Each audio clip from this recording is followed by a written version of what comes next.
950 साल तक एक नबी पुकारता रहा, फिर ऐसा तूफान आया जिसने पूरी दुनिया बदल दी। क्या आप जानते हैं क्यों? ये वो वक्त था जब लोग अल्लाह को छोड़कर बुतों की इबादत करने लगे थे। तो हजरत नूह ने 950 साल तक अपनी कौम को समझाया, मगर वो मजाक उड़ाते रहे।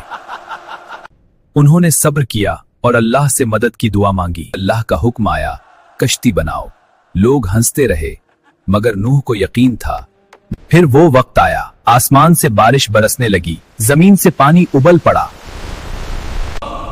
ईमान वाले कश्ती में महफूज रहे और सरकश कौम गर्क हो गई। तूफान थम गया और अल्लाह का वादा सच्चा साबित हुआ। ये वाकया हमें सिखाता है, सब्र करो, ईमान मजबूत रखो, क्योंकि हक हमेशा गालिब आता है। अगर आप हजरत नूह का ये पूरा ईमान अफरोज वाकया देखना चाहते हैं तो अभी कमेंट में लिखें हजरत नूह, और चैनल नूर हक स्टूडियो को फौरन सब्सक्राइब करें ताकि आप तक हक की हर सच्ची कहानी सबसे पहला पहुंचे।